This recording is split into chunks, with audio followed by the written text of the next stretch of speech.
요엘 3장은 마지막 날에 하나님께서 주의 백성을 대적하는 자들을 멸절하시겠다 말씀하십니다.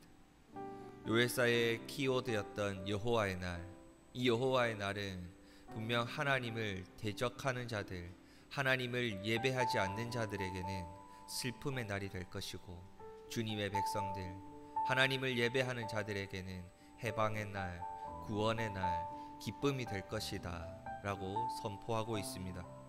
9절 말씀, 하나님은 이스라엘을 괴롭히고 대적하는 자들을 멸망하기 위해 그 열방을 향해 전쟁을 준비하라 말씀하십니다.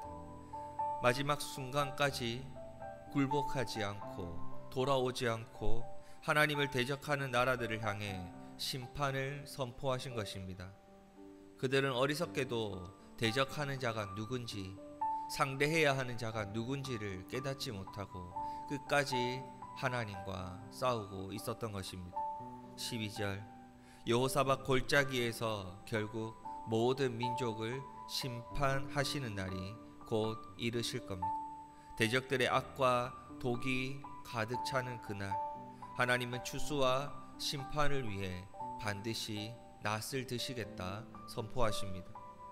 하나님에 대한 무지와 말씀의 불순종은 파멸과 심판으로 반드시 이어질 것입니다. 요엘서는 마지막 날 여호와의 날을 계속해서 말씀하고 있습니다. 요엘 선지자는 계속해서 열방이 당할 그 심판에 대해서 이야기하고 있습니다.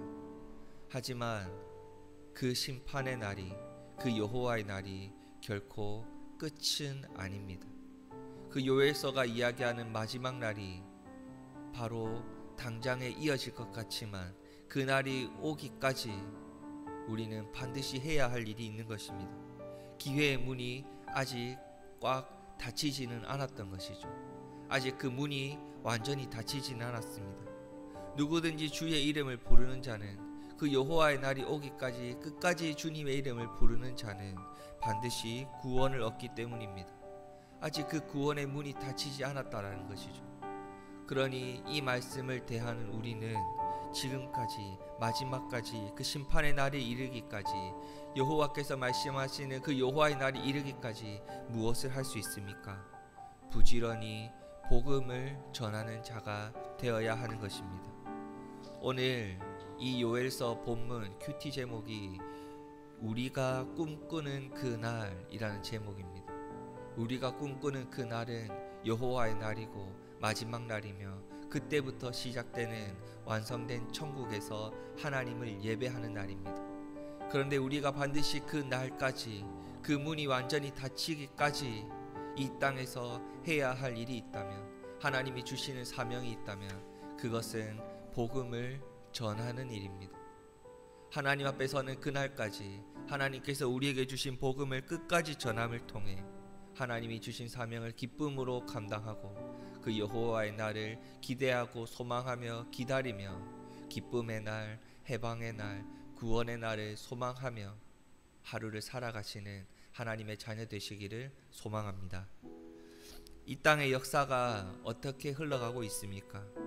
이스라엘은 아수르에게 멸망하고 유다는 바벨론에게 멸망합니다. 그 제국을 주름잡았던 아수르와 바벨론이 영원할 것 같았지만 바사, 페르시아 제국에 멸망당하게 되죠. 전 유럽을 삼킬 것 같았던 그 바사 제국도 결국 불세출의 영웅 알렉산더의 발 아래 무릎 꿇게 됩니다. 문학과 전쟁에 능통했던 알렉산더 대제도 영원할 것 같았지만 결국 로마의 강성한 군대에 알렉산더도 죽음과 함께 그 제국이 완전히 멸망하게 됩니다.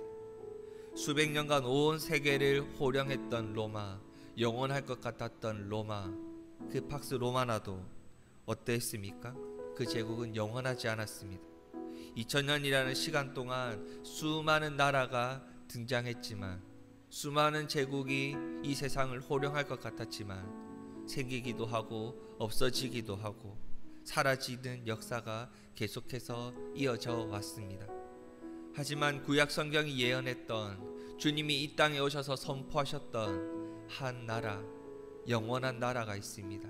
하나님 나라는 영원한 나라입니다. 이 땅의 교회는 어떻습니까? 예수님이 선포하신 하나님의 나라는 단 한 번도 사라진 적이 없습니다. 앞으로도 영원할 나라입니다. 영원히 이 세상의 주인 되시는, 이 세상의 왕이 되시는 하나님을 예배하는 나라로 반드시 서 있을 것입니다. 그 나라의 왕이신 예수님은 마지막 심판의 때가 임할 것을 이야기하고 계십니다. 그 말씀을 믿고 예비하라 선포하셨지요. 그 말씀이 오늘 요엘서 본문입니다. 16절에 보면 여호와께서 시온에서 부르짖고 예루살렘에서 목소리를 내신다 말씀합니다. 시온과 예루살렘은 바로 하나님을 예배하는 교회이고 하나님 나라의 백성들입니다. 그 하나님의 백성들을 통해서, 교회를 통해서 하나님은 예수님이 오시는 그날까지 복음을 세상 끝까지 전해야 한다 말씀하십니다. 그리고 그 복음이 성취되는 곳, 하나님의 나라가 만들어지는 곳, 하나님의 나라가 확장되어 가는 곳이 바로 하나님의 백성들이 모여 예배하는 교회가 될 것이다 말씀합니다. 이 교회가 끝까지 하나님이 주신 사명을 붙들어야 하는 이유, 세상을 향해 복음을 전해야 하는 것입니다. 하나님은 교회를 통해 지금도 말씀하십니다. 교회를 통해 역사하실 겁니다. 그리고 그 교회를 통해 구원하실 것이며, 교회를 통해 하나님의 은혜를 풍성히 채워주시고 또한 세상을 향해 하나님의 사랑을 흘려 보내주실 것입니다. 하지만 분명한 것은 그 하나님이 계시지 않는 곳, 그러니까 하나님을 예배하지 않는 곳, 주님의 말씀이 없는 곳은 심판의 골짜기입니다. 그곳에는 사람이 무수히 많습니다.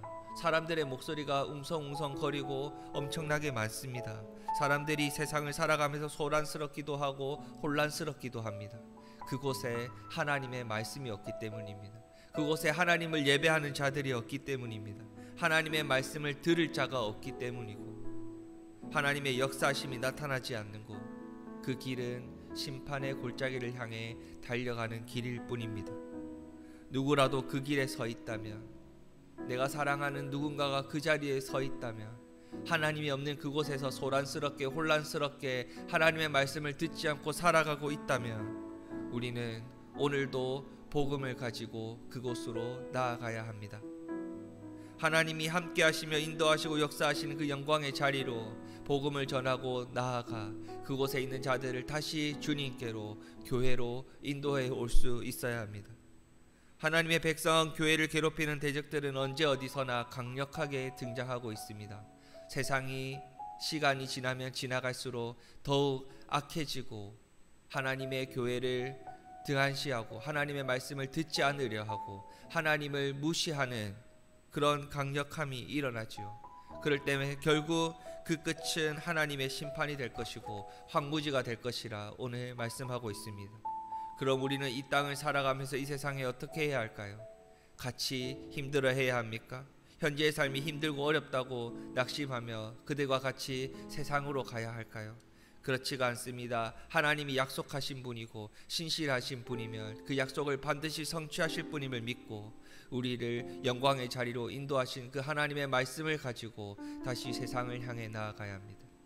우리가 살아가는 그 자리에서 하나님의 영광이 온전히 바로 설 수 있도록, 우리가 그 땅에서 온전히 복음을 전하는 삶을 살아갈 수 있도록, 주님이 다시 오시는 그때까지, 주님이 다시 오는 그날까지 정말로 그 교회의 사명을 끝까지 감당할 수 있어야 합니다. 우리가 꿈꾸는 그날은 주님이 이 땅에 오셔서 이 세상에 천국을 완성시켜 주시는 완전한 천국이 바로 세워져 가는 그날입니다. 그 꿈꾸는 그날이 오기까지 우리는 소망하며 기대하는 마음으로 복음을 전하며 살아가는 하나님의 자녀 교회가 되시기를 주님의 이름으로 축복합니다. 이 시간 말씀을 붙들고 같이 기도하겠습니다. 주님, 나의 눈을 열어 주님이 완성할 영원한 나라를 소망하게 하여 주시옵소서.